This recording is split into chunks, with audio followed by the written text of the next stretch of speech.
Hello दोस्तों, नमस्कार। बहुत बहुत स्वागत है आप सभी का आज के इस लेक्चर में, जहां हम पढ़ने वाले हैं हमारे national parks of Madhya Pradesh के अंतर्गत। पिछले 3 नेशनल पार्क्स हमने डिस्कस कर लिए थे अपनी प्रीवियस क्लास में, जहां हमने पढ़ लिया था कान्हा किसली नेशनल पार्क के बारे में, बांधवगढ़ राष्ट्रीय उद्यान के बारे में और साथ ही साथ पन्ना राष्ट्रीय उद्यान के बारे में। आज हम पढ़ने वाले हैं हमारा अगला नेशनल पार्क, जो है सतपुड़ा नेशनल पार्क इन मध्य प्रदेश। ठीक है, मध्य प्रदेश का सतपुड़ा टाइगर रिजर्व या सतपुड़ा नेशनल पार्क। आज मैंने आपको कहा था आज हम अपना नेशनल पार्क और वाइल्ड लाइफ सेंचुरीज वाला टॉपिक जो है वो समाप्त कर देंगे और हम स्टार्ट करेंगे, या हम एक बहुत इंपॉर्टेंट रिपोर्ट पढ़ेंगे, टाइगर एस्टिमेशन रिपोर्ट, बाघ गणना।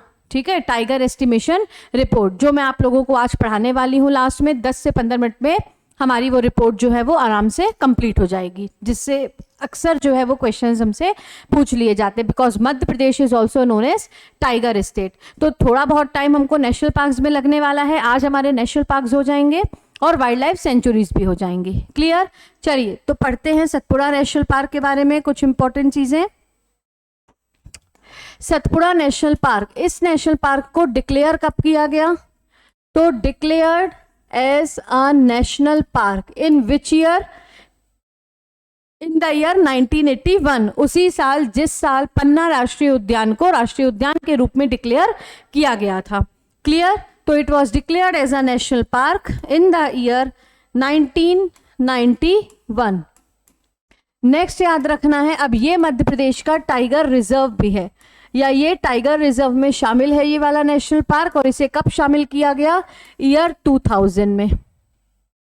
It was included in the project tiger या declared as a tiger reserve in which year? In the year 2000। Clear? Next देखते हैं, अब ये कहाँ पर स्थित है सतपुड़ा नेशनल पार्क? होशंगाबाद वाले क्षेत्र के आसपास, होशंगाबाद पचमढ़ी वाले क्षेत्र के आसपास सतपुड़ा राष्ट्रीय उद्यान मध्य प्रदेश में स्थित है। और यहां से प्रवाहित होने वाली प्रमुख नदियां हैं इंपॉर्टेंट रिवर्स हैं सोनभद्र, देनवा और मालिनी। यहां प्रवाहित होने वाली प्रमुख नदियां हैं सोनभद्र, देनवा और मालिनी। क्लियर? तो the Satpura national park was declared as national park in the year 1981 है ना, ये 1981 है। तो Satpura national park declared as a national park in the year 1981 and notified as a tiger reserve in which year? In the year 2000। Important rivers हैं सोनभद्र, देनवा और Malini. Next है यहां पर, अब नेक्स्ट यहां पर क्या है कि इंपॉर्टेंट वाइल्ड लाइफ में क्या क्या चीजें यहाँ की फेमस हैं? तो मिलते तो सभी, लगभग सभी जानवर है। फेमस कौन है? बाइसन, नीलगाय, फ्लाइंग फॉक्स और फ्लाइंग स्क्विरल।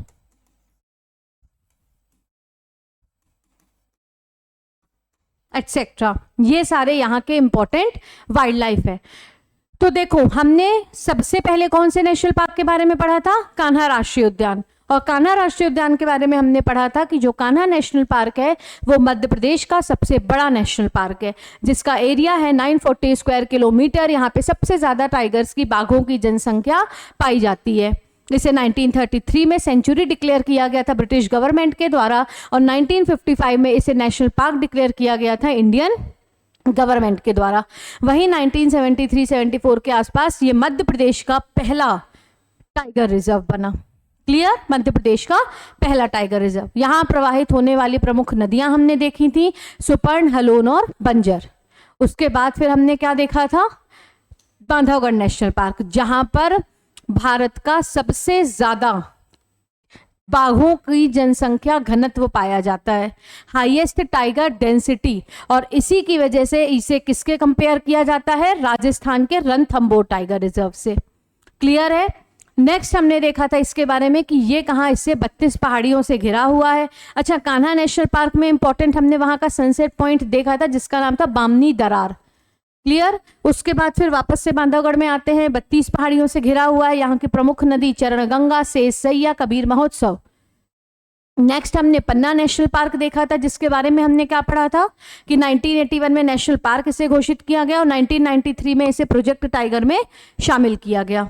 आगे हमने क्या देखा था चीजें, तो आगे हमने देखा था इसमें कि देश की सबसे ओल्डेस्ट एलिफेंट कि हाल ही में उसका यहाँ पर निधन हो गया, जिसका नाम था वत्सला, वो यहाँ पर ही रहते थे।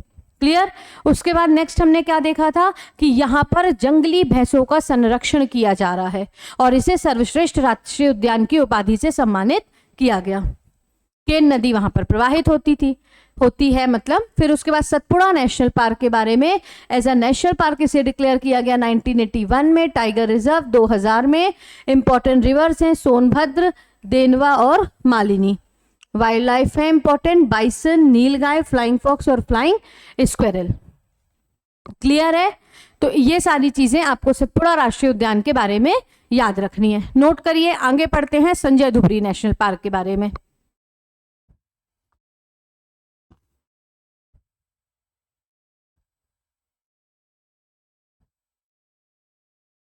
आगे देखते हैं हम कौन सा national park, Sanjay Dhubri national park. Sanjay Dhubri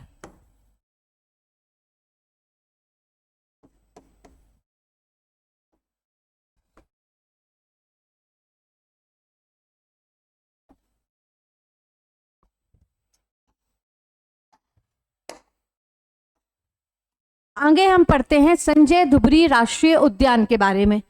ठीक, तो Sanjay Dhubri national park, Sanjay Dhubri national park में सबसे पहले ये कहाँ सिचुएटेड है, तो situated in Sidhi.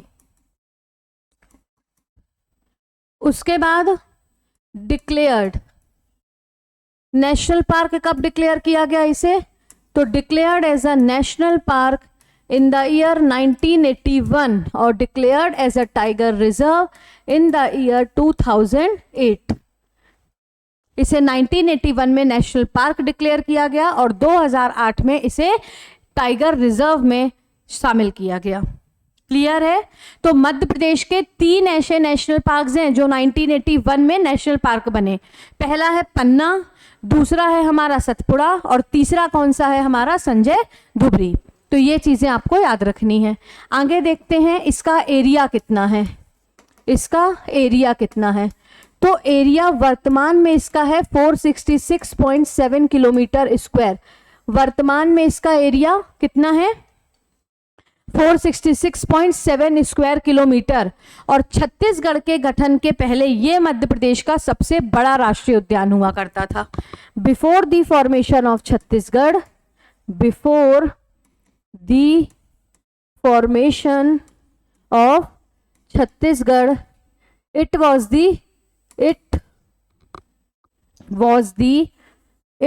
the largest national park of Madhya Pradesh.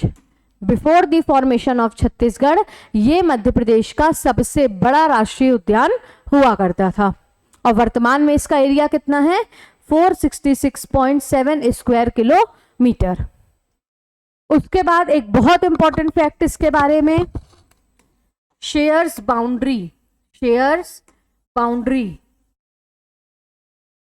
किससे, गुरु घासीदास नेशनल पार्क।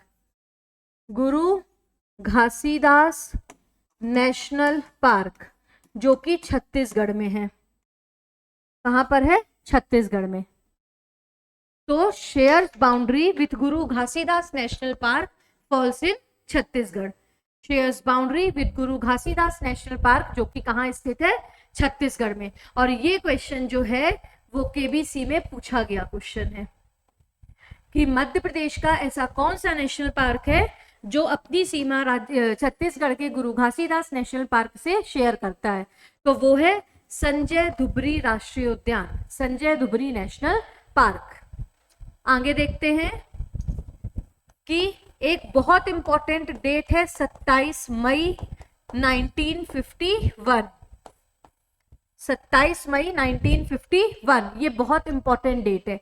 क्यों है ये बहुत important date?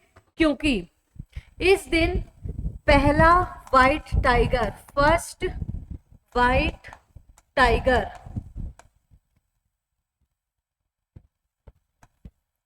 caught from jungles of Sidhi, jungles of Sidhi by Maharaja Martand Singh Baghel, Maharaja Martand Singh Baghel, by Maharaja Martand Singh Baghel.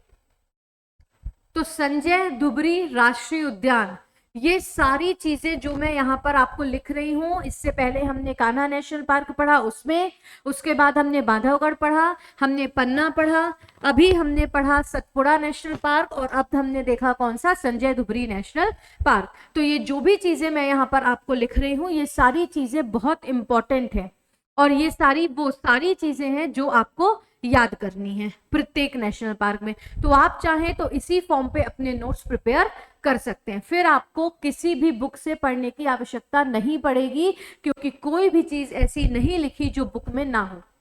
Clear है? तो संजय धुबरी राष्ट्रीय उद्यान के बारे में क्या देखना है कि ये कहाँ स्थित है, सीधी में। इसे नेशनल पार्क डिक्लेयर किया गया 1981 में, और टाइगर रिजर्व डिक्लेयर किया गया 2008 में। इसका एरिया है 466.7 स्क्वायर किलोमीटर, और छत्तीसगढ़ के फॉर्मेशन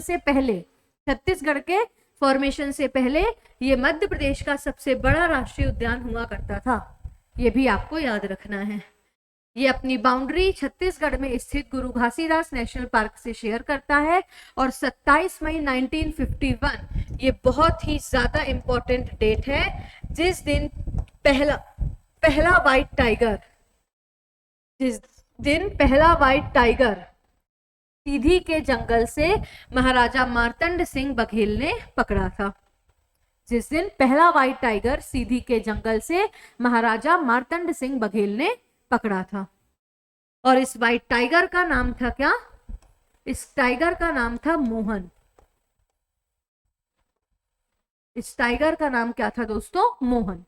तो ये भी आपको याद रखना है। इस टाइगर का नाम क्या था? मोहन। नोट करिए। फिर हम देखते हैं शिवपुरी नेशनल पार्क, जिसको हाल ही में सरकार के द्वारा टाइगर रिजर्व की घोषणा कर दी गई है, टाइगर रिजर्व बनाने की, है ना। देखते हैं माधव नेशनल पार्क कहाँ स्थित है? माधव नेशनल पार्क, तो माधव नेशनल पार्क स्थित है मध्य प्रदेश के शिवपुरी में। मध्य प्रदेश के शिवपुरी जिले में क्या स्थित है? माधव नेशनल पार्क, माधव राष्ट्रीय उद्यान। डिक्लेयर्ड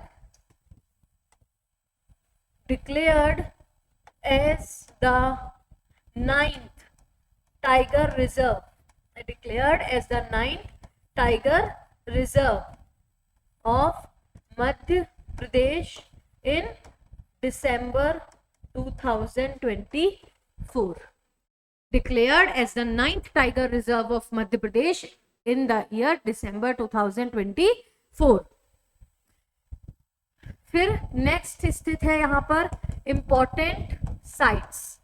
यहाँ जाओ तो क्या क्या इंपॉर्टेंट साइट्स देखने को मिलती है? सबसे पहले जॉर्ज कैसल पैलेस,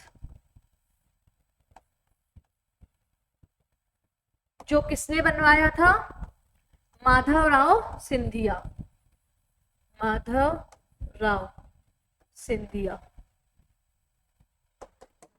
तो जॉर्ज कैसल भवन का निर्माण किसने कराया था? माधवराव। जॉर्ज कैसल भवन, इसका निर्माण किसने कराया था? तो इसका निर्माण कराया था माधवराव सिंधिया ने। किसके लिए? जॉर्ज पंचम के लिए। जब जॉर्ज पंचम यहाँ पर आने वाले थे और अपनी जॉर्ज पंचम और मैरी जब यहाँ पर आने वाले थे, तो माधवराव सिंधिया ने उनके लिए जॉर्ज कैसल भवन का निर्माण कराया था। ठीक है, जॉर्ज कैसल भवन का निर्माण कराया था। किसके लिए? जॉर्ज पंचम और मैरी के लिए, लेकिन बाद में वो आए नहीं थे किसी कारणवश। क्लियर?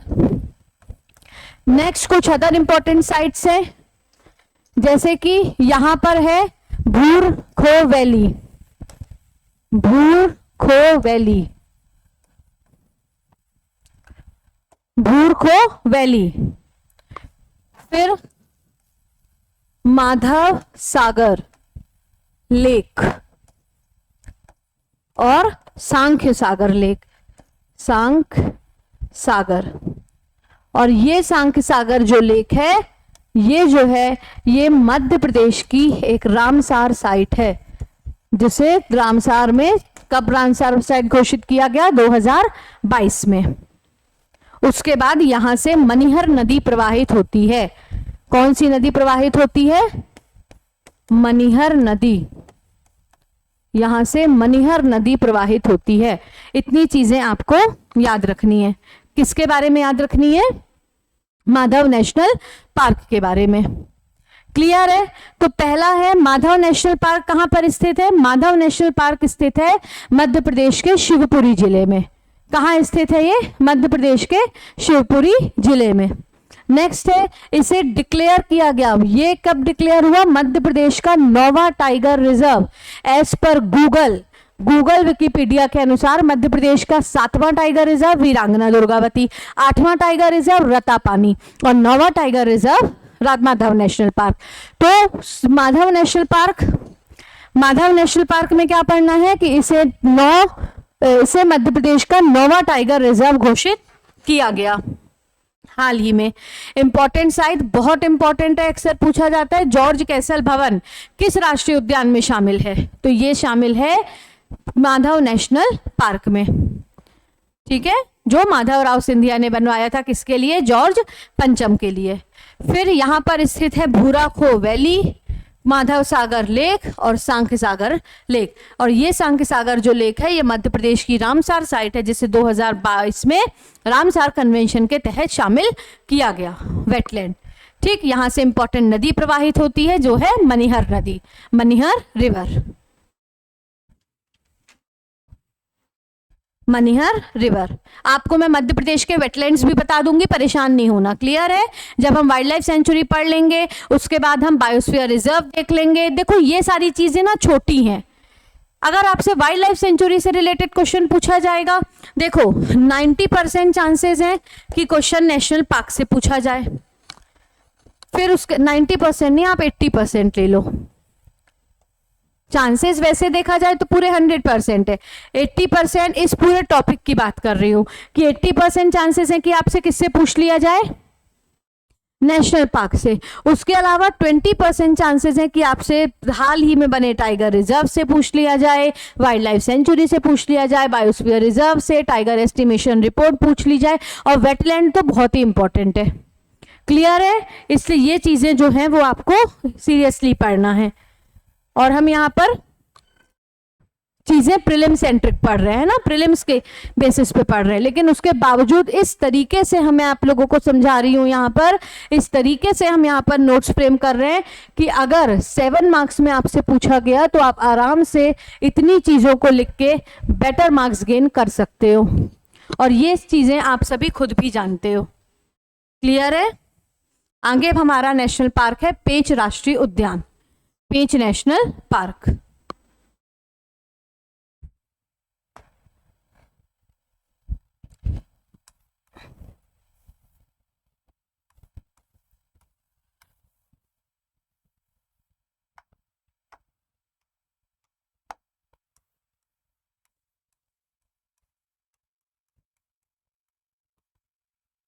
पेंच national park.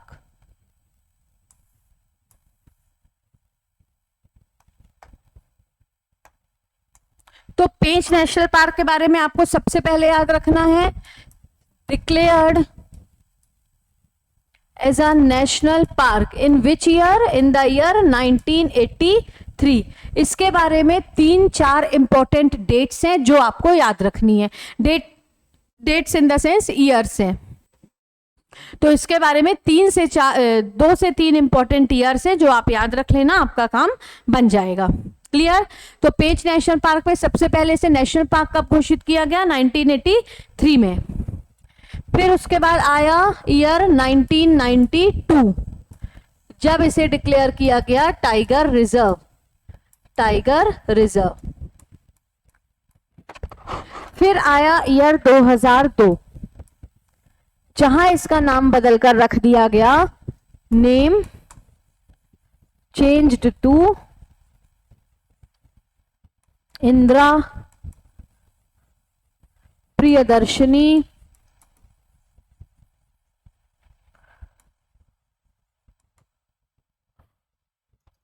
Mowgli wild life sanctuary. इसका नाम बदलकर क्या रख दिया गया? इंदिरा प्रियदर्शनी मोगली पेंच सेंचुरी या नेशनल पार्क। इंदिरा प्रियदर्शनी राष्ट्रीय उद्यान, इसका नाम जो है वो बदलकर रख दिया गया। तो सबसे पहले 1983 में इसे क्या घोषित किया गया? National park. 1983 में इसे क्या डिक्लेयर किया गया? National park. 1992 में इसे डिक्लेयर किया गया टाइगर रिजर्व और 2002 में इसे डिक्लेयर किया गया क्या? इसका नाम चेंज करके नाम परिवर्तित किया गया और रख दिया गया इंदिरा प्रियदर्शनी मोगली पेंच सेंचुरी या मोगली नेशनल पार्क। क्लियर है? इस नेशनल पार्क के अंदर एक बांध सिचुएटेड है, एक डैम सिचुएटेड है, डैम जिसका नाम है तोतला रोहा डैम। तोतला रोहा डैम या तोतला रोहा बांध। ये मध्य प्रदेश का एकमात्र राष्ट्रीय उद्यान है जिसके अंतर्गत बीचों बीच एक डैम सिचुएटेड है जिसका नाम है तोतला रोहा बांध। क्लियर है? फिर आगे देखें तो ये रुडयार्ड किपलिंग, रुडयार्ड किपलिंग की एक बहुत फेमस बुक थी, द जंगल बुक।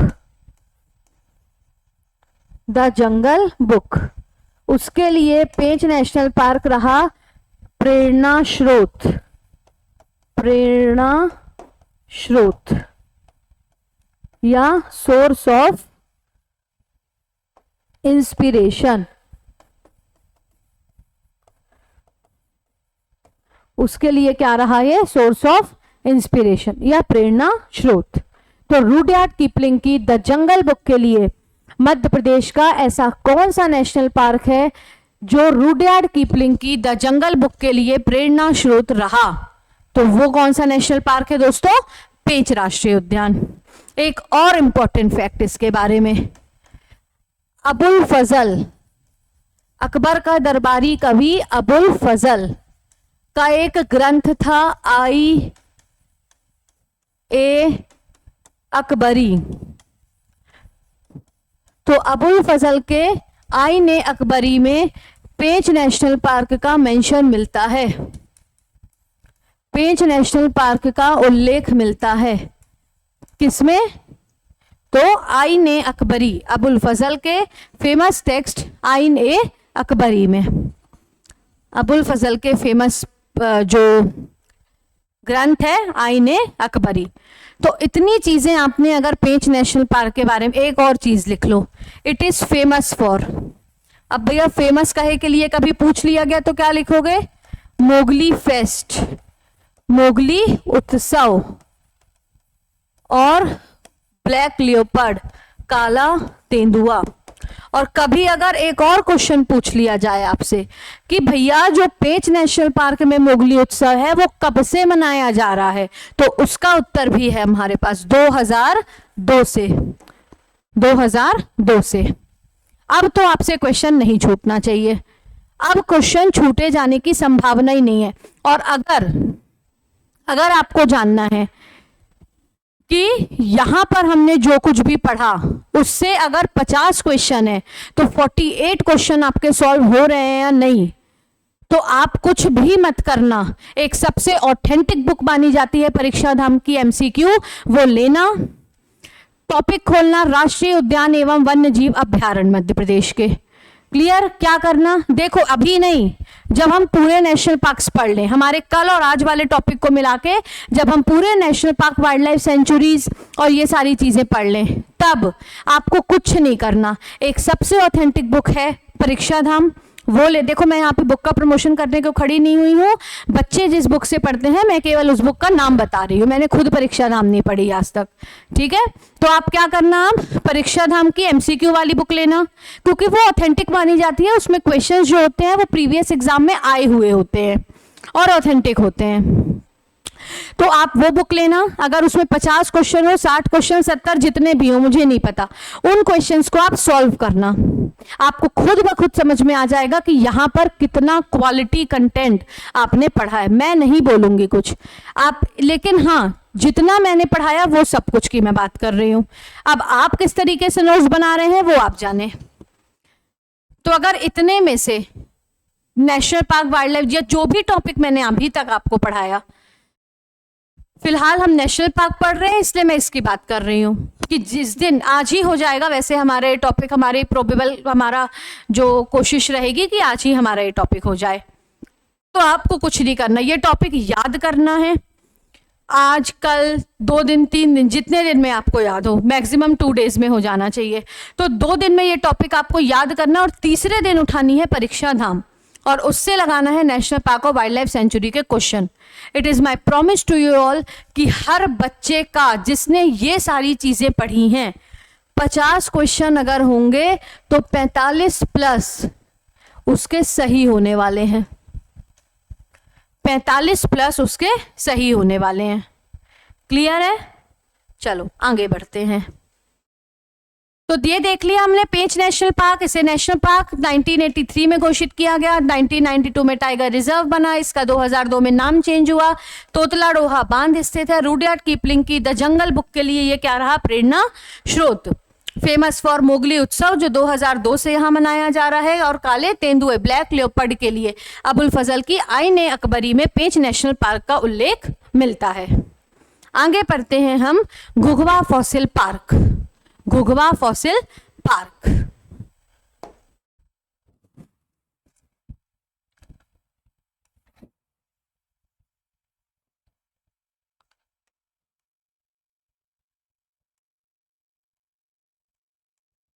यानी कि हिंदी मीडियम वाले आप लिख लीजिए घुघवा राष्ट्रीय उद्यान। घुघवा राष्ट्रीय उद्यान, घुघवा राष्ट्रीय उद्यान।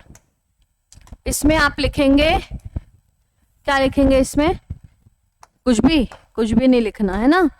इसमें आप लिखोगे smallest national park of Madhya प्रदेश।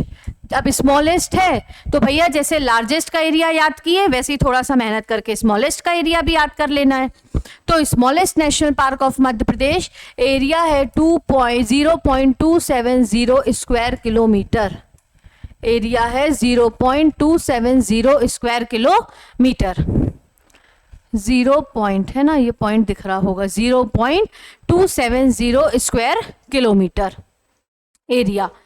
उसके बाद rich in fossils of 65 million years old, यानी यहाँ 65 मिलियन साल पुराने fossils, 65 million year old fossil भी मिलते हैं। एग्जाम्पल में लिख सकते हो भूतल फॉसिल्स, भूतल के फॉसिल्स, फिर नीलगिरी के जीवाश्म आदि। और ये कहाँ स्थित है पता है? बांधवगढ़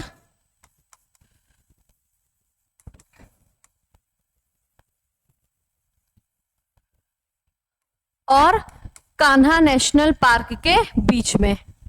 तो ये कहाँ स्थित है? ये स्थित है बांधवगढ़ और कान्हा नेशनल पार्क के बीच। तो ये सबसे मध्य। अच्छा, अक्सर पता है क्या क्वेश्चन पूछा जाता है कि मध्य प्रदेश का एकमात्र जीवाश्म राष्ट्रीय उद्यान कहाँ स्थित है? बस, तो वो स्थित है भाई साहब डिंडौरी में, वो स्थित है डिंडौरी में। बस एक ही क्वेश्चन पूछा जाता है इससे संबंधित कि मध्य प्रदेश में स्थित एकमात्र जो जीवाश्म उद्यान राष्ट्रीय उद्यान है वो मध्य प्रदेश के किस जिले में स्थित है। तो आपको टिक लगा देना है डिंडौरी। कहाँ पे टिक लगाना है आपको? डिंडौरी पे। मध्य प्रदेश का स्मॉलेस्ट नेशनल पार्क है, rich in fossils of 65 million year old. फिर बांधवगढ़ और कान्हा नेशनल पार्क के बीच में ये सिचुएटेड है। बांधवगढ़ और कान्हा नेशनल पार्क के बीच में यह स्थित है। क्लियर? आगे देखते हैं और पढ़ते हैं वन विहार राष्ट्रीय उद्यान के बारे में। वन विहार नेशनल पार्क। अच्छा, ये जो राष्ट्रीय उद्यान अभी हमने पढ़ा ना, घुघवा पढ़ा या अभी हम वन विहार पढ़ रहे हैं, या इसके आगे हम डाइनो, दो और बचे हैं इसके बाद, एक धार का डाइनो पार्क और एक कूनो नेशनल पार्क जो 2018 में बना। ठीक, तो अब ये जो नेशनल पार्क्स है ना, ये टाइगर रिजर्व में शामिल नहीं है। क्लियर? चलिए मैं बता दूंगी क्या क्या चीजें टाइगर रिजर्व में ऑर्डरली शामिल की गई। क्लियर? परेशान नहीं होना, यहां पर सब कुछ बताऊंगी, काम आपका है याद करने का, तो याद आप करेंगे।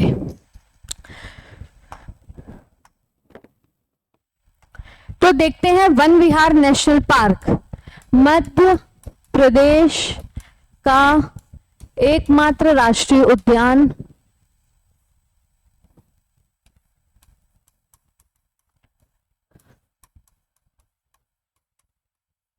मध्य प्रदेश का एकमात्र राष्ट्रीय उद्यान जो शहर के बीचों बीच स्थित है।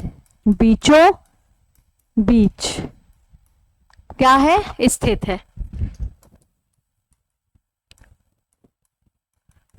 एरिया कितना है? तो इसका एरिया आप नोट करेंगे 4.452 स्क्वायर किलोमीटर।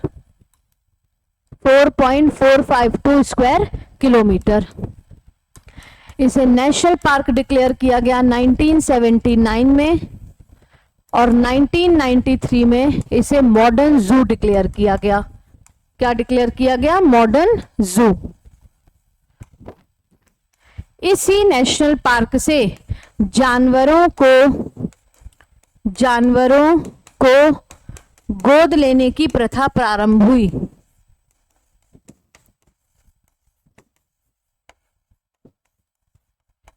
इसी नेशनल पार्क से जानवरों को गोद लेने की प्रथा जो है वो प्रारंभ हुई। तो वन विहार राष्ट्रीय उद्यान के बारे में आपको याद रखना है कि ये मध्य प्रदेश का एकमात्र ऐसा राष्ट्रीय उद्यान है जो शहर के बीचों बीच स्थित है। इसका एरिया है 4.452 स्क्वायर किलोमीटर। इसे नेशनल पार्क 1979 में डिक्लेयर किया गया। इसे मॉडर्न जू कब डिक्लेयर किया गया? 1993 में।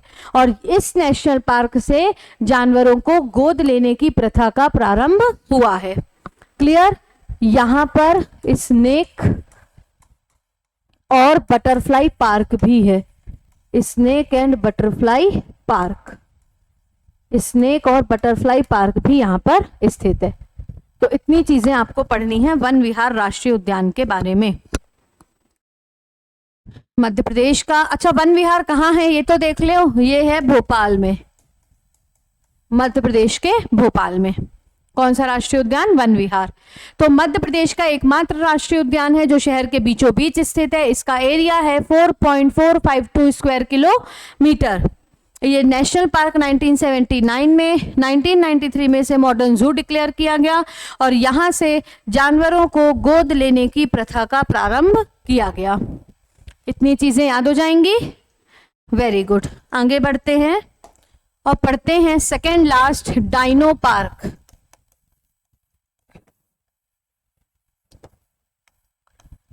डाइनो पार्क ये स्थित है धार में। डाइनो पार्क स्थित है धार में। यहां पर मिलते हैं rich in fossils of dinosaur. Rich in fossils of dinosaur, rich in fossils of dinosaur. और ये इंडिया का पहला डिजिटल नेशनल पार्क है, India's first digital national park. यहां पर महत्वपूर्ण वैली सिचुएटेड है, Kankda Kho valley, Kankra Kho valley, Kankra Kho valley यहां पर स्थित है।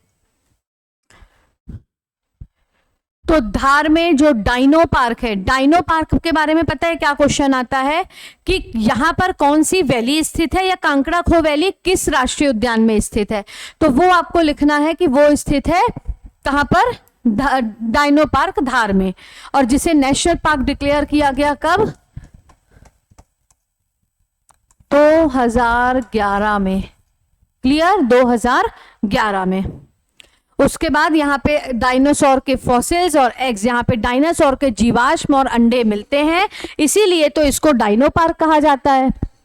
फिर है ये इंडिया का पहला डिजिटल नेशनल पार्क है, it is the India's first digital national park. फिर देखते हैं यहां पर कौन सी वैली है दोस्तों, कांकड़ा खो वैली। कौन सी वैली है, कांकड़ा खो वैली। और एक म्यूजियम स्थित है, कौन सा म्यूजियम स्थित है, अश्माधा म्यूजियम, एक म्यूजियम स्थित है अश्माधा। तो डाइनो पार्क के बारे में ध्यान रखना है कि ये धार में स्थित है, इंडिया का पहला डिजिटल नेशनल पार्क है, Kankda Kho valley, Ashmadha museum, fossils and eggs of dinosaur, it is the major centre for dinosaur studies. Clear है। अब हम पढ़ने वाले हैं हमारा लास्ट नेशनल पार्क जो है कूनो नेशनल पार्क, यानी कि कूनो राष्ट्रीय उद्यान।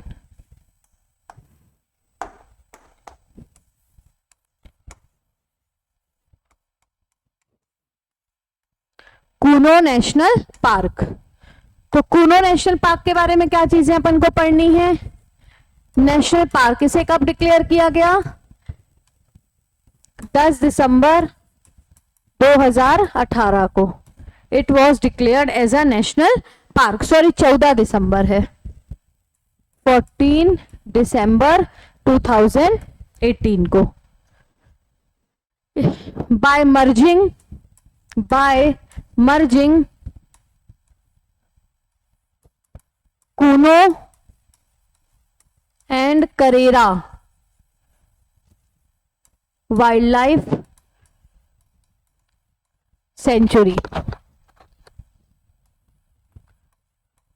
इसीलिए अब करेरा वाइल्ड लाइफ सेंचुरी जो शिवपुरी में स्थित थी ना, उसको डीनोटिफाई कर दिया गया।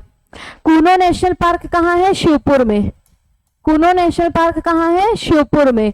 किसे किसे मिलाकर बना, तो कूनो वाइल्ड लाइफ सेंचुरी और करेरा वाइल्ड लाइफ सेंचुरी, ठीक है। इसीलिए करेरा वाइल्ड लाइफ सेंचुरी को 2018 में डीनोटिफाई कर दिया गया, क्योंकि उसे किसमें मिला लिया गया, कूनो नेशनल पार्क में। यह ध्यान रखना है, 14 दिसंबर 2018 को इसका फॉर्मेशन हुआ। इसका एरिया है 749 स्क्वायर किलोमीटर। उसके बाद पीएम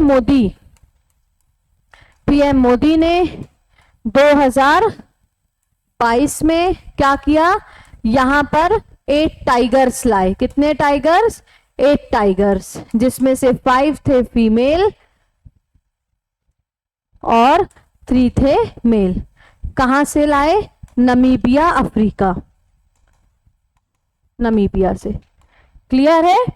तो मध्य प्रदेश में जो कूनो नेशनल पार्क है वो स्थित है शिवपुरी में, और उसे कब डिक्लेयर किया गया, तो मध्य प्रदेश का दोस्तों जो कूनो नेशनल पार्क है, मध्य प्रदेश का जो कूनो राष्ट्रीय उद्यान है, मध्य प्रदेश का जो कूनो नेशनल पार्क है वो कहां पर है, शिवपुर में। ठीक, इसे 14 दिसंबर 2018 को कूनो और करेला वाइल्ड लाइफ सेंचुरी को मिलाकर के नेशनल पार्क घोषित किया गया, जिसका एरिया है 749 स्क्वायर किलोमीटर, और इसमें पीएम मोदी ने 2022 में यहाँ पर 8 टाइगर लाए थे 17 सितंबर 2022 को, जिसमें 5 थे फीमेल और 3 थे मेल। कहाँ से? नमीबिया से। यहाँ का एक मैस्कॉट है, मैस्कॉट, जिसका नाम है चिंटू चीता। चिंटू चीता यहाँ का मैस्कॉट, यहाँ का शुभंकर क्या है? चिंटू चीता। तो इतनी चीजें आपको राष्ट्रीय उद्यानों के बारे में पता होनी चाहिए। और यहाँ पर हमारा राष्ट्रीय उद्यान वाला जो टॉपिक है वो समाप्त हुआ। यहाँ पर हमारा राष्ट्रीय उद्यान वाला जो टॉपिक है दोस्तों वो समाप्त हुआ, जहां हमने मध्य प्रदेश के, अच्छा आप गिन लीजिए, हमने सारे 11 नेशनल पार्क्स को पढ़ लिया। कल हमने पढ़ा था Kanha national park, Bandhavgarh national park और पन्ना नेशनल पार्क, तो 3 कल हुए। चौथा हमने कौन सा? देखो यहां से ही गिन लेते हैं। कुनो नेशनल पार्क चौथा, फिर 5वां डाइनो पार्क, 6वां वन विहार, 7वां घुघवा फॉसिल पार्क, 8वां पेंच नेशनल पार्क, 9वां संजा धुबरी नेशनल पार्क और 10वां सतपुड़ा नेशनल पार्क। क्लियर है? 10वां सतपुड़ा नेशनल पार्क।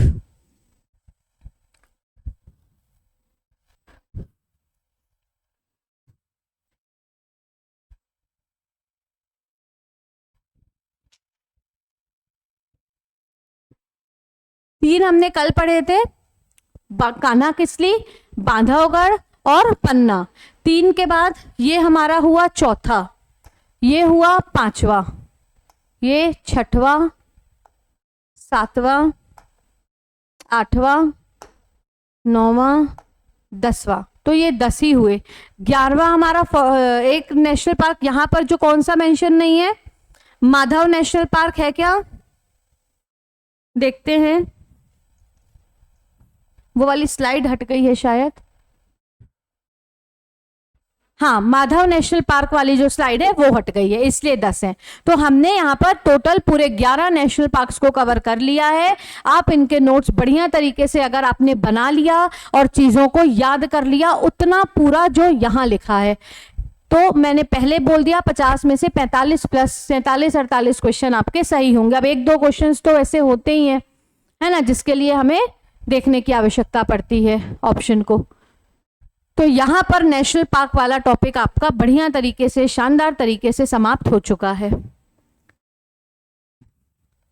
अब हम जल्दी से इंपॉर्टेंट वाइल्ड लाइफ सेंचुरीज को भी देख लेते हैं, मध्य प्रदेश की प्रमुख वाइल्ड लाइफ सेंचुरीज।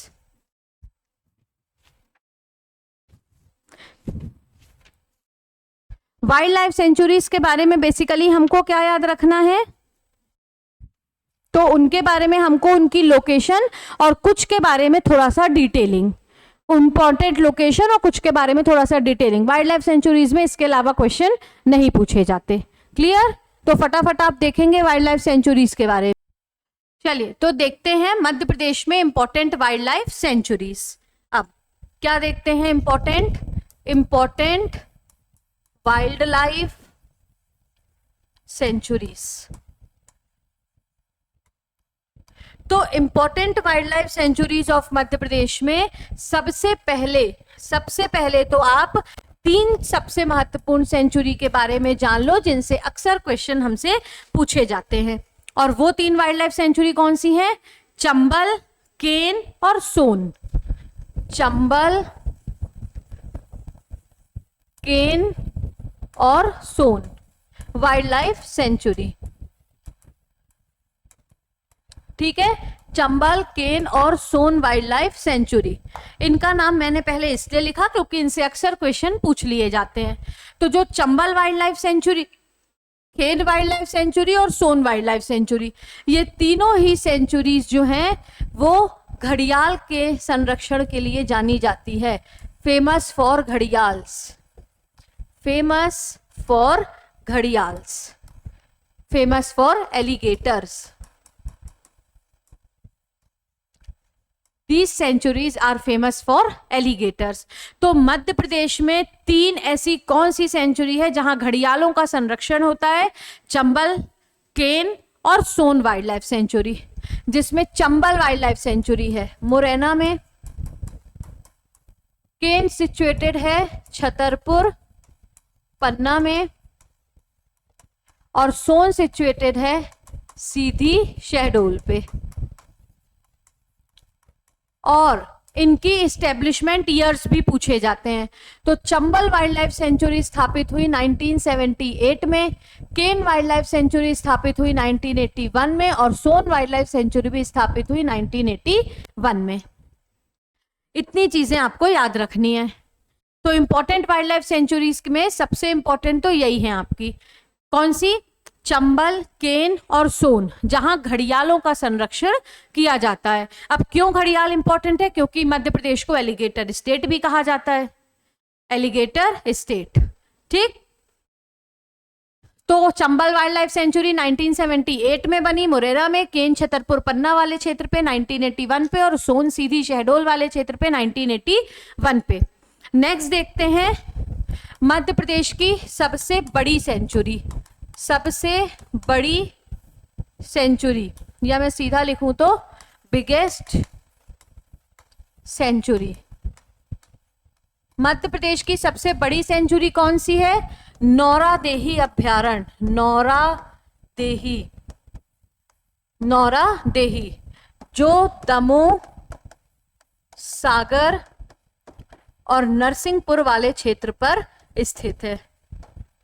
दमोह, सागर और नरसिंहपुर, मेजरली तो दमोह में, लेकिन कुछ पार्ट सागर और नरसिंहपुर के अंदर भी इसका आता है। मध्य प्रदेश की सबसे बड़ी सेंचुरी, इसका एरिया है 1194 स्क्वायर किलोमीटर, और यहाँ पे लोमड़ियों का संरक्षण किया जाता है। लोमड़ी संरक्षण। यहाँ पे अफ्रीकी चीते भी पुनर्वास किए जा रहे हैं। अफ्रीकी चीतों का पुनर्वास किया जा रहा है। यहाँ पर अफ्रीकी चीतों का पुनर्वास भी किया जा रहा है। तो मध्य प्रदेश की सबसे बड़ी सेंचुरी कौन सी है? Nauradehi sanctuary. 3 important sanctuary, Chambal, Ken और सोन। चंबल का इस्टेब्लिशमेंट 1978, केन का 81, सोन का क्या 1981। अच्छा, कभी आपसे क्वेश्चन पूछ लिया जाए कि मध्य प्रदेश में सबसे पुराने प्रजाति के केचुए, मध्य प्रदेश में सबसे पुरानी प्रजाति के केचुए किस वाइल्ड लाइफ सेंचुरी में मिलते हैं? आपको याद रखना है सोन। कभी एक क्वेश्चन पूछ लिया जाए कि मध्य प्रदेश में सबसे पुरानी प्रजाति के केचुए कहाँ मिलते हैं, तो सोन वाइल्ड लाइफ सेंचुरी। नोट करिएगा इसको। बिगेस्ट सेंचुरी नौरादेही, दमोह, सागर, नरसिंहपुर वाले क्षेत्र पे स्थित है। 1194 स्क्वायर किलोमीटर एरिया है। लोमड़ी संरक्षण किया जाता, अफ्रीकी चीतों का पुनर्वास भी किया जा रहा है। क्लियर? उसके बाद अब मध्य प्रदेश की सबसे छोटी सेंचुरी, स्मॉलेस्ट सेंचुरी। देखिए, सुनते जाइएगा चीजों को, जरूरी नहीं है मैं सारी चीजें बोर्ड पर लिख पाऊं, क्योंकि मेरे पास यहाँ पर बहुत ज्यादा लिमिटेड स्पेस है, तो कई चीजें मैं बोल के भी बताऊंगी, इसलिए ध्यान से सुनिएगा आप और नोट करिएगा चीजों को। तो स्मॉलेस्ट सेंचुरी कौन सी है? Ratapani. Ratapani wild life sanctuary, मध्य प्रदेश की सबसे छोटी सेंचुरी। इसका एरिया है 2.345 स्क्वायर किलोमीटर। कितना इजी है याद करना, एरिया कितना है? 2.345 स्क्वायर किलोमीटर। क्लियर है? उसके बाद यहां पर मध्य प्रदेश का दूसरा तितली पार्क है, सेकेंड बटरफ्लाई पार्क। फिर यहां पर भी लोमड़ी का संरक्षण किया जाता है। लोमड़ी का संरक्षण भी किया जाता है। क्या किया जाता है यहां पर भी? लोमड़ी का संरक्षण। तो मध्य प्रदेश की स्मॉलेस्ट, देखो मध्य प्रदेश की largest wild life sanctuary Nauradehi, smallest wild life sanctuary Ratapani. Sorry Ratapani नहीं, सॉरी बहुत मुझसे गलती हो गई, रतापानी नहीं, वो है राला मंडल। ठीक, सारी चीजें सही है, बस नाम गलत हो गया। ये है राला मंडल।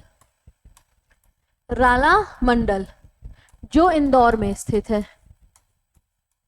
तो मध्य प्रदेश की सबसे छोटी वाइल्ड लाइफ सेंचुरी है राला मंडल, राला मंडल वन्य जीव अभ्यारण्य, जो कहाँ स्थित है? इंदौर में। इसका एरिया है 2.345 स्क्वायर किलोमीटर।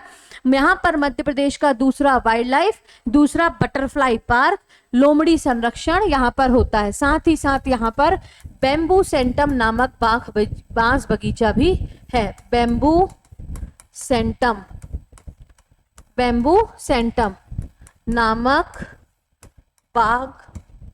बांस बगीचा, बैम्बू सेंटम नामक बांस बगीचा भी यहाँ पर है। और यहाँ पर मध्य प्रदेश का वाइल्ड लाइफ अवेयरनेस सेंटर स्थापित किया गया। वाइल्ड लाइफ अवेयरनेस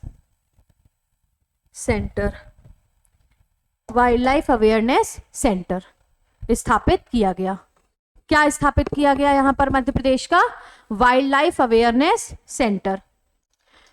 तो मध्य प्रदेश की स्मॉलेस्ट सेंचुरी राला मंडल कहाँ स्थित है? इंदौर में स्थित है। मध्य प्रदेश का दूसरा बटरफ्लाई पार्क, बैम्बू सेंटम नामक बांस बगीचा, लोमड़ी संरक्षण केंद्र और साथ ही साथ वाइल्ड लाइफ अवेयरनेस सेंटर, ये कहाँ स्थित है? मध्य प्रदेश में राला मंडल वन्यजीव अभ्यारण्य में। इतनी चीजें आपको राला मंडल के बारे में पता होनी चाहिए। और नौरादेही वाला जो है वो सबसे बड़ा राष्ट्रीय उद्यान है। नेक्स्ट इंपॉर्टेंट आपको पता होना चाहिए, मध्य प्रदेश में खरमोर पक्षी कौन से राष्ट्रीय उद्यान कौन से वाइल्ड लाइफ सेंचुरी में मिलता है? खरमोर पक्षी संरक्षण के लिए मध्य प्रदेश के खरमोर बर्ड संरक्षण के लिए मध्य प्रदेश के कौन से वाइल्ड लाइफ सेंचुरीज, कौन से वन्यजीव अभ्यारण्य फेमस हैं? तो वो हैं सरदारपुर, धार और सैलाना रतलाम। इस्टेब्लिशमेंट दोनों का 1983 में हुआ और यहां पर होता है खरमोर पक्षी का संरक्षण। तो खरमोर पक्षी के संरक्षण के लिए कौन से इंपॉर्टेंट है? खरमोर पक्षी के संरक्षण के लिए मध्य प्रदेश के दो सबसे इंपॉर्टेंट अभ्यारण्य हैं। एक है सरदारपुर धार और एक है सैलाना रतलाम। उसके बाद सोन चिड़िया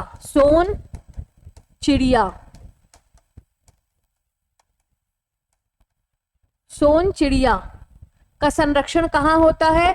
पहले करेरा वाइल्ड लाइफ सेंचुरी में भी होता था और घाटी गांव ग्वालियर दोनों सेंचुरीज में, लेकिन बाद में फिर करेरा सेंचुरी को डीनोटिफाई करके उसको कूनो राष्ट्रीय उद्यान में मिला लिया गया। तो अभी सोन चिड़िया का संरक्षण कहाँ होता है? घाटी गांव ग्वालियर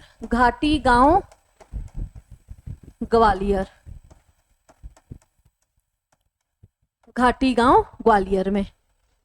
क्लियर? इसकी स्थापना 1981 में हुई थी, घाटी गांव ग्वालियर।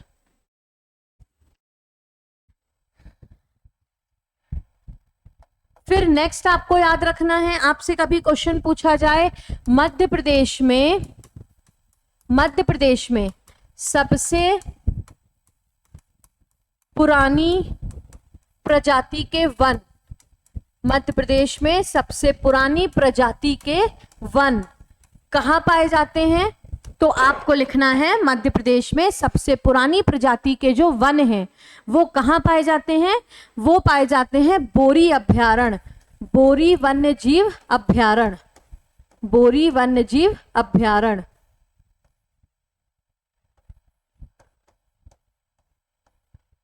बोरी वन्यजीव अभ्यारण्य। तो आपसे क्वेश्चन पूछा जाएगा कि मध्य प्रदेश में सबसे पुरानी प्रजाति के जो वन हैं वो कहाँ पाए जाते हैं? तो मध्य प्रदेश में सबसे पुरानी प्रजाति के जो वन हैं वो कहाँ पर पाए जाते हैं? वो पाए जाते हैं बोरी वन्यजीव अभ्यारण्य में। मध्य प्रदेश में सबसे पुरानी प्रजाति के जो वन हैं वो कहाँ पर पाए जाते हैं दोस्तों? वो पाए जाते हैं बोरी वन्यजीव अभ्यारण्य। मध्य प्रदेश में सबसे पुरानी प्रजाति के वन पाए जाते हैं बोरी वन्यजीव अभयारण्य पे। क्लियर? जिसकी स्थापना कब हुई? 1975 में। कहां पर हुई? होशंगाबाद में। कहां पर हुई दोस्तों? होशंगाबाद में। तो ये चीज भी आपको याद रखनी है कि मध्य प्रदेश में सबसे पुरानी प्रजाति के जो वन हैं वो कहाँ पाए जाते हैं? तो वो पाए जाते हैं मध्य प्रदेश के होशंगाबाद जिले में के अंतर्गत बोरी अभयारण्य जो स्थित है वहां पर। क्लियर? आगे देखते हैं रतापानी। रतापानी अभयारण्य।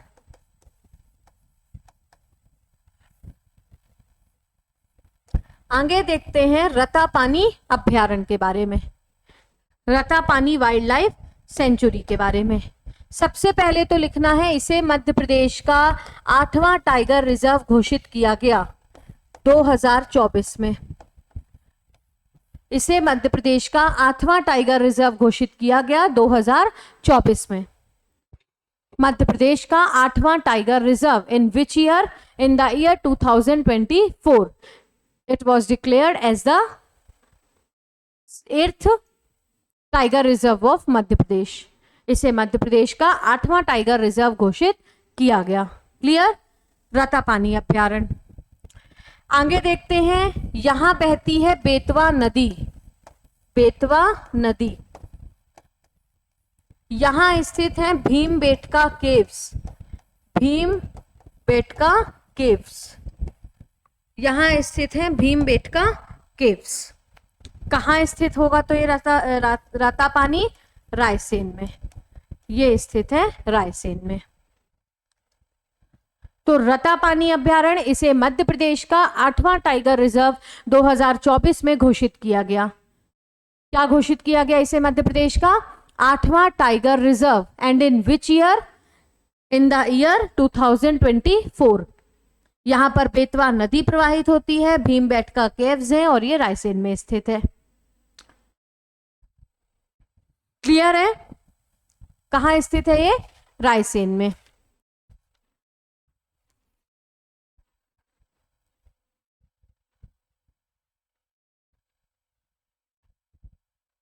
फिर कुछ इंपॉर्टेंट अभयारण्य हैं जिनके नाम आप लिख लीजिए, जिनके नाम इंपॉर्टेंट हैं, कभी पूछ लिए जाते हैं कि खिवनी अभयारण्य। खिवनी अभयारण्य। खिवनी अभयारण्य। फिर एक है गंगऊ अभयारण्य। गंगऊ अभयारण्य, खिवनी अभयारण्य, गंगऊ अभयारण्य। नेक्स्ट है पनपठा अभयारण्य।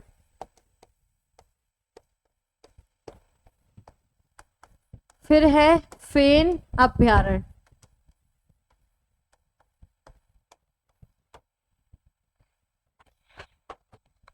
बगदरा।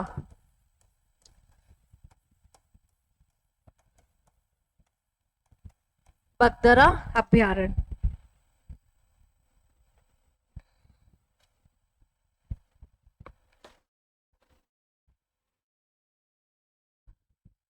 फिर है नरसिंहगढ़ अभयारण्य। नरसिंहगढ़ अभयारण्य।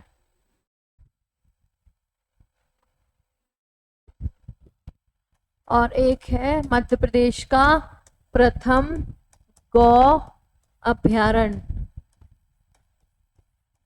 First cow century. तो इतने और अभयारण्य हैं जिनके नाम आपको पता होना चाहिए, जिसमें मध्य प्रदेश का प्रथम गौ अभयारण्य सलरिया, सलरिया विलेज आगरमालवा में है। मध्य प्रदेश की फर्स्ट काउ सेंचुरी कहाँ स्थित है? तो मध्य प्रदेश की जो फर्स्ट काउ सेंचुरी है वो स्थित है सलरिया विलेज आगरमालवा। मध्य प्रदेश की जो फर्स्ट काउ सेंचुरी है वो कहाँ स्थित है? सलरिया विलेज आगरमालवा में। फिर नेक्स्ट है नरसिंहगढ़ अभयारण्य, ये स्थित है राजगढ़ में। और यहाँ स्थित है चिड़ी खो वैली। चिड़ी खो वैली यहाँ क्या स्थित है? यहाँ स्थित है चिड़ी खो वैली। तो मध्य प्रदेश में नरसिंहगढ़ अभ्यारण्य कहाँ है? राजगढ़ में। और क्या स्थित है यहाँ पर? चिड़ी खो वैली। फिर बगदरा, बगदरा अभ्यारण्य कहाँ स्थित है? सीधी। कभी इसका स्थापना वर्ष पूछ लिया जाता है तो 1978। फेन मंडला, खिवनी अभ्यारण्य ये स्थित है देवास व सीहोर में। गंगऊ पन्ना और पनपठा उमरिया, पनपठा स्थित है उमरिया में। तो ये क्या है? ये मध्य प्रदेश के प्रमुख अभ्यारण्य भी यहां पर हमने पढ़ लिए।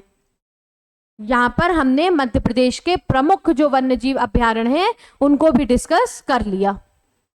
कुछ प्रमुख अभ्यारण्य ये हैं, कुछ के बारे में डिटेल्ड ये है, और ये वाले ये मध्य प्रदेश के महत्वपूर्ण अभ्यारण्य हैं। अब इन महत्वपूर्ण अभ्यारण्य के बारे में मैंने आपको जितना जितना बताया है आप उतना नोट कर लीजिए, आपका काम आराम से हो जाएगा। पहले तो ये घड़ियाल के संरक्षण के लिए बिगेस्ट सेंचुरी, नेक्स्ट है स्मॉलेस्ट सेंचुरी, फिर उसके बाद सोन चिड़िया के कंजर्वेशन, खरमौर पक्षी का कंजर्वेशन, रतापानी अभ्यारण्य, और नेक्स्ट कौन सा है? ये मध्य प्रदेश के कुछ इंपॉर्टेंट अभ्यारण्य। ये मध्य प्रदेश के कुछ इंपॉर्टेंट अभ्यारण्य। अब जैसे कभी आपसे पूछा जाएगा कि मध्य प्रदेश का पहला गौ अभ्यारण्य तो कहां पर है? फर्स्ट काउ सेंचुरी सलरिया विलेज अगर मालवा। कभी अगर आपसे क्वेश्चन पूछ लिया जाए कि मध्य प्रदेश का दूसरी काउ सेंचुरी कहां प्रस्तावित है, तो याद रखना है बसावन मामा गौ अभ्यारण्य, वो प्रस्तावित है रीवा में। नोट करिए, बसावन मामा गौ अभ्यारण्य ये कहां प्रस्तावित है? रीवा में, बसावन मामा गौ अभ्यारण्य। क्लियर? फटाफट देख लेते हैं मध्य प्रदेश के 3 biosphere reserve. 3 biosphere reserve of MP. Madhya Pradesh के 3 बायोस्फीयर रिजर्व जिनके नाम आपको पता होने चाहिए। पहला है पचमढ़ी, दूसरा है कौन सा? पहला है पचमढ़ी, दूसरा है हमारा कौन सा दोस्तों? अमरकंटक,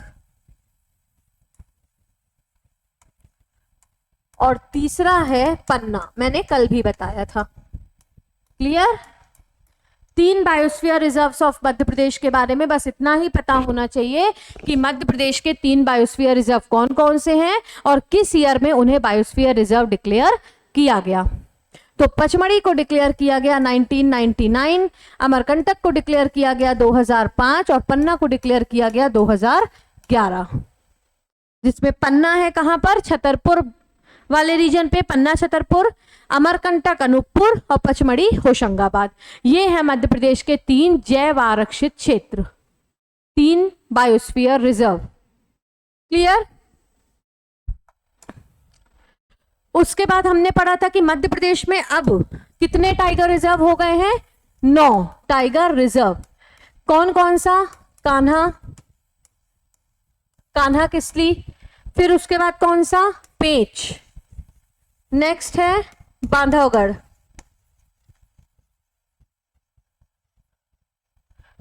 बांधवगढ़ के बाद पन्ना, पन्ना के बाद सतपुड़ा, सतपुड़ा के बाद संजय, संजय के बाद कौन सा? तो संजय के बाद नेक्स्ट था हमारा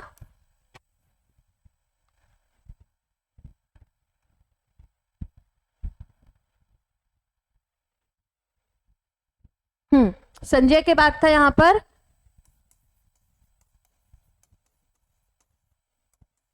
रानी दुर्गावती। एक सेंचुरी के बारे में हमने नहीं लिखा, उसके बारे में केवल इतना पता कर लेना कि रानी दुर्गावती वन्यजीव अभ्यारण्य कहाँ है, तो वो दमोह में है। क्लियर? बस इतना। और मध्य प्रदेश का 7वां टाइगर रिजर्व है, रतापानी के बाद माधव नेशनल पार्क। तो ये रहे मध्य प्रदेश के 9 टाइगर रिजर्व, जिसमें पहला था कौन सा? कान्हा, दूसरा पेंच, तीसरा बांधवगढ़, चौथा पन्ना, पांचवा सतपुड़ा, छठवां हमारा संजय, सातवां टाइगर रिजर्व दुर्गावती, आठवां रतापानी और नौवां माधव। क्लियर? इनके ईयर भी लिख लीजिए फिर।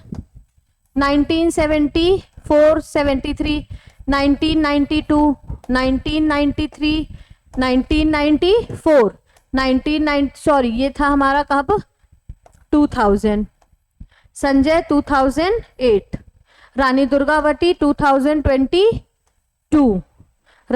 2023, सतापानी 2024 एंड दिस ऑल्सो 2024। तो ये है हमारे मध्य प्रदेश के 9 टाइगर रिजर्व। अब इनके बारे में आपको पता होना चाहिए। क्लियर?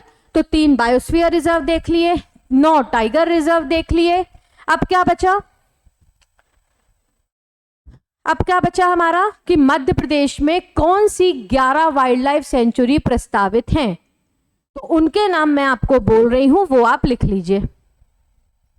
मध्य प्रदेश की 11 प्रस्तावित वाइल्ड लाइफ सेंचुरी जो बनी नहीं है, जो अभी प्रस्तावित हैं, मैं यहां बोर्ड पर लिख रही हूं और वो 11 प्रस्तावित वाइल्ड लाइफ सेंचुरी आप याद कर लेना कि ये 11 प्रस्तावित हैं यहां पे। क्लियर?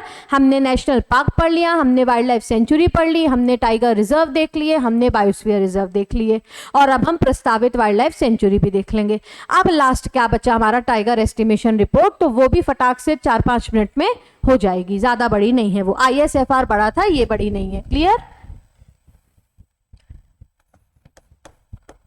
प्रस्तावित proposed wild life sanctuary of Madhya Pradesh. Clear? Proposed wild life sanctuary of Madhya Pradesh. कितनी प्रपोज्ड है वो भी लिख लो, 11। 11 मध्य प्रदेश की प्रपोज्ड वाइल्ड लाइफ सेंचुरीज हैं। 1 2 3 4 5 6 7 8 9 10 11 एक ही में आ जाएंगी। जमुना देवी, महात्मा गांधी, आगे अभ्यारण्य आप लगाते जाइए ना, जमुना देवी अभ्यारण्य, राष्ट्रपिता महात्मा गांधी अभ्यारण्य, उसके बाद अहिल्याबाई होलकर अभ्यारण्य, अहिल्याबाई। नेक्स्ट है माधव राव सिंधिया, वल्लभ भाई पटेल, संजय गांधी, राजा दलपत शाह, राजा दलपत शाह, डॉक्टर राजेंद्र प्रसाद, इंदिरा गांधी, इंदिरा गांधी,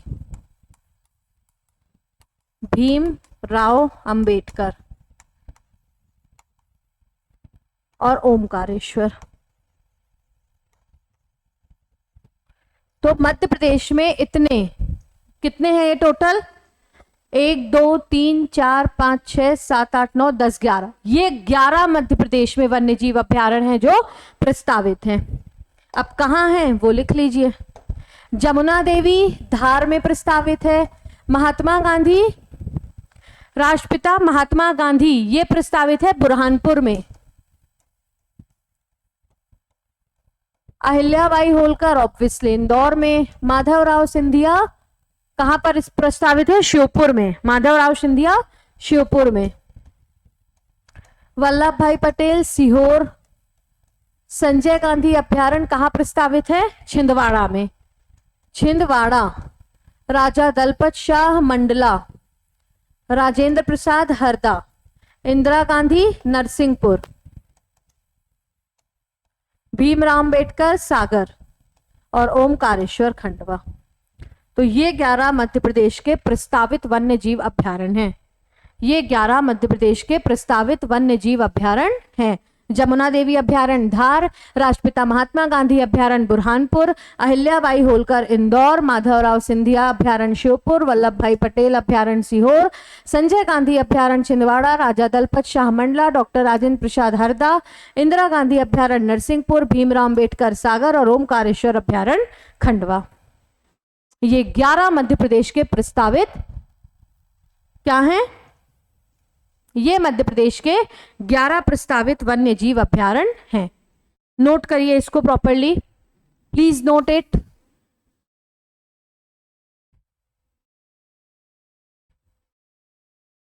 चलिए अब हम देख लेते हैं कि टाइगर एस्टिमेशन रिपोर्ट से संबंधित क्या क्या महत्वपूर्ण तथ्य हैं जो हमें हमारे एग्जाम के लिए इंपॉर्टेंट है। क्लियर? चलिए देख लेते हैं। Tiger estimation report 2022। 2022 की रिपोर्ट 2022 में ही आई होगी क्या? नहीं, है ना? तो कब आई है? 2023 में। तो रिपोर्ट 2022 की थी, आई 2023 में। ठीक, और ये भी आपको याद रखना है कि हर 4 साल में पब्लिश की जाती है। Published after every 4 years. हर 4 साल में एक बार टाइगर एस्टिमेशन रिपोर्ट पब्लिश की जाती है। क्लियर? इससे पहले वाली 2018 में आई थी और अभी वाली 2022 की रिपोर्ट है। आगे देखते हैं। इस बार जो सेंसस था, इस बार जो करेंटली रिपोर्ट थी वो 5th रिपोर्ट थी। 5th, इस बार कौन सी रिपोर्ट थी? 5th। और कब से पब्लिश की जा रही है?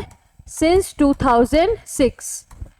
तो 2006 में, 6 के बाद 10 में, 10 के बाद 14 में, 14 के बाद 18 में और 18 के बाद 22 में। और इस दृष्टि से जो 22 वाली रिपोर्ट है वो कौन से नंबर की रिपोर्ट थी? तो जो 22 वाली हमारी रिपोर्ट थी वो थी किस नंबर की दोस्तों? 5वें नंबर की। क्लियर? नेक्स्ट देखते हैं। तो क्या देखने को मिला इस 5वें वाले में? कि मध्य प्रदेश को तीसरी बार टाइगर स्टेट का दर्जा दिया गया। टाइगर स्टेट, मध्य प्रदेश को तीसरी बार टाइगर स्टेट का दर्जा दिया गया। इससे पहले कब दिया गया था? तो इससे पहले भी दिया जा चुका है मध्य प्रदेश को 2006 में और 2018 में। ठीक है, तो मध्य प्रदेश को इस वाली रिपोर्ट में तीसरी बार क्या डिक्लेयर किया गया? Tiger state.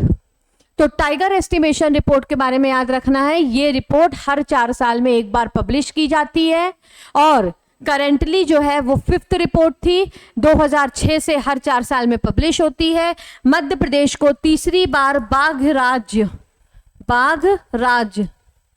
घोषित किया गया और पिछले 2 बार 2006 में और 2018 में भी मध्य प्रदेश को बाघ राज्य घोषित किया जा चुका था।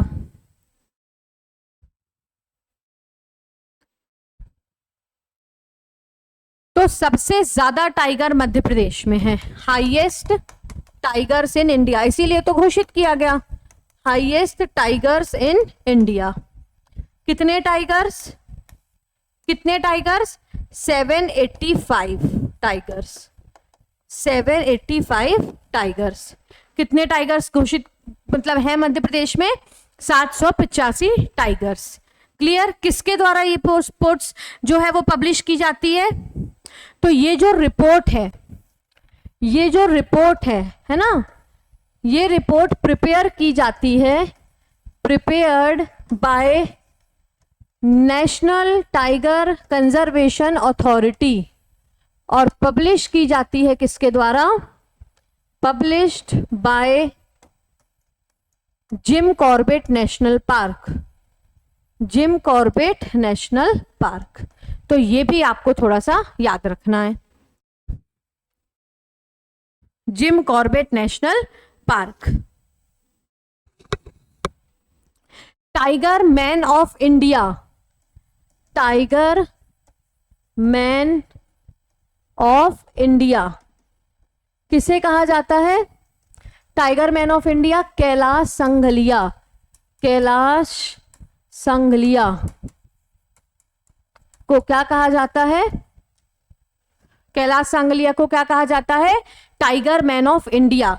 अच्छा, अब रिपोर्ट अभी इस बार जो पब्लिश हुई वो 5वीं रिपोर्ट थी, जिसमें 3 बार ऑलरेडी मध्य प्रदेश को ही क्या घोषित किया जा चुका? Tiger state in the year 2022, 2006 and 2018। तो जो रिपोर्ट 2010 में और 2014 में पब्लिश हुई थी उसमें किसको घोषित किया गया था टाइगर स्टेट? तो ये भी आप थोड़ा सा याद रखिएगा। तो 2010 और 2014 की रिपोर्ट में टाइगर स्टेट किसे घोषित किया गया था? कर्नाटक को, कर्नाटक को। और मध्य प्रदेश के बाद कर्नाटक और उत्तराखंड, कर्नाटक और उत्तराखंड ही लीडिंग टाइगर स्टेट्स हैं इंडिया में। ठीक है, मध्य प्रदेश में सबसे इंडिया में सबसे ज्यादा टाइगर मध्य प्रदेश में है, उसके बाद कर्नाटक और उत्तराखंड में है। तो इतने फैक्ट्स आपको टाइगर एस्टिमेशन रिपोर्ट 2022 के बारे में याद होने चाहिए। पहला क्या कि ये रिपोर्ट है जो 2006 से निरंतर पब्लिश की जा रही प्रत्येक 4 वर्षों में, और इस बार जो रिपोर्ट आई थी वो 5वीं रिपोर्ट थी। अब कब आएगी? 2026 में।